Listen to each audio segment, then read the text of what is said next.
Hi, my name is Kadie Swaney, and I'm a registered dietitian, and I specialize in pediatrics.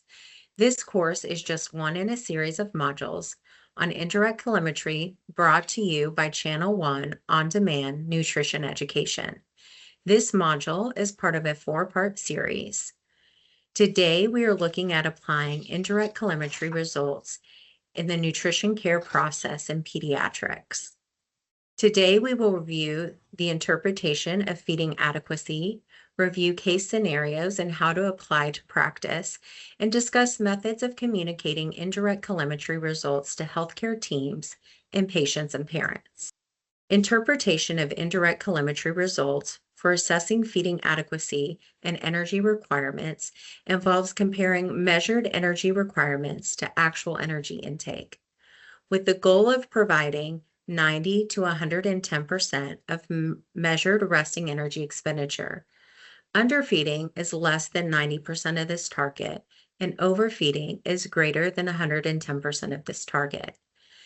The respiratory quotient attained from indirect calorimetry, which was mentioned in Module 2 by Dr. Bouchard, may be useful in excluding underfeeding and identifying overfeeding. Adjustment of nutrition prescriptions based on indirect calorimetry are essential to preventing energy imbalance and optimizing outcomes. A baseline measurement should be done within the first week of critical illness for high-risk pediatric patients. Then, ideally, 2 times per week per the pediatric critical care textbook, though this may not always be feasible due to equipment and staffing constraints. There is limited prospective data on the optimal frequency and timing of repeat indirect calorimetry measurements for ambulatory patients. So monitoring changes in clinical status and growth trajectory are important, as requirements may change with the disease progression or recovery. Repeat measurements may also be needed during transitions, like from admission to discharge. Children with chronic diseases often have altered energy requirements due to increased metabolic rate, malabsorption, inflammation, and other disease-related factors. So individualization is critical. Looking at our PICU case scenario, we have a 16-year-old male with polytrauma that has acute hypoxic respiratory failure and mild malnutrition.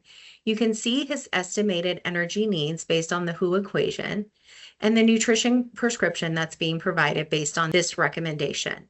His measured REE is less than his estimated energy needs and meets 95% of predicted. His nutrition prescription was decreased to match his measured REE, but the current nutrition prescription of 1,516 calories is 105% of the measured REE, so it is still appropriate.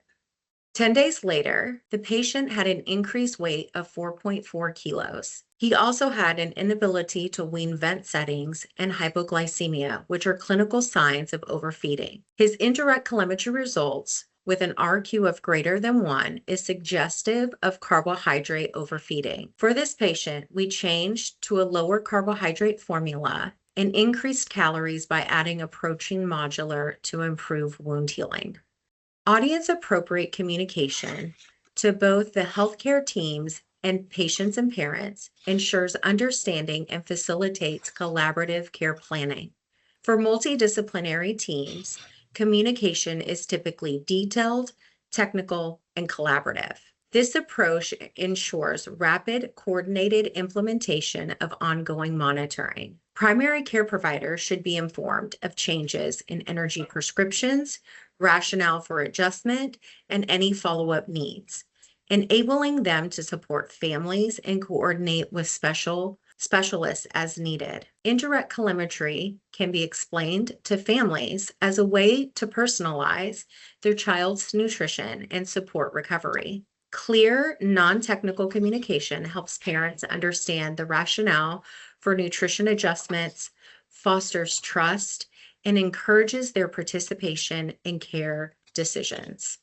Now, looking at our non-critical case scenario, we have a 14-year-old female who has a history of global developmental delay, epilepsy, spastic quadriplegic cerebral palsy, and is here following orthopedic surgery.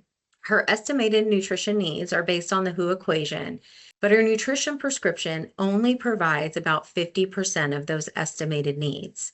It should be noted this patient is a hypercaloric feeder and has been gaining appropriate weight on the above nutrition prescription prior to admission. When we look at the measured REE, we see that her energy needs are increased from her baseline home feed needs.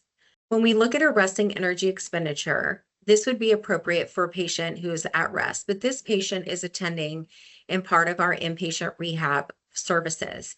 So an activity factor was applied to provide additional calories to account for her rehab. We applied a factor of 1.1.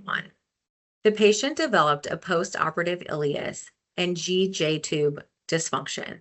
Parenteral nutrition was initiated and advanced based on her measured resting energy expenditure.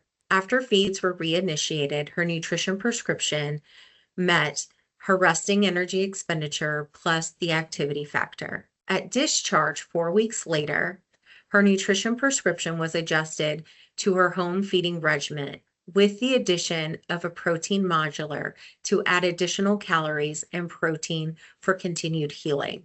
In this case, indirect calorimetry would have been repeated prior to discharge, so we knew the actual energy requirements for the patient to see if they had returned to her baseline needs.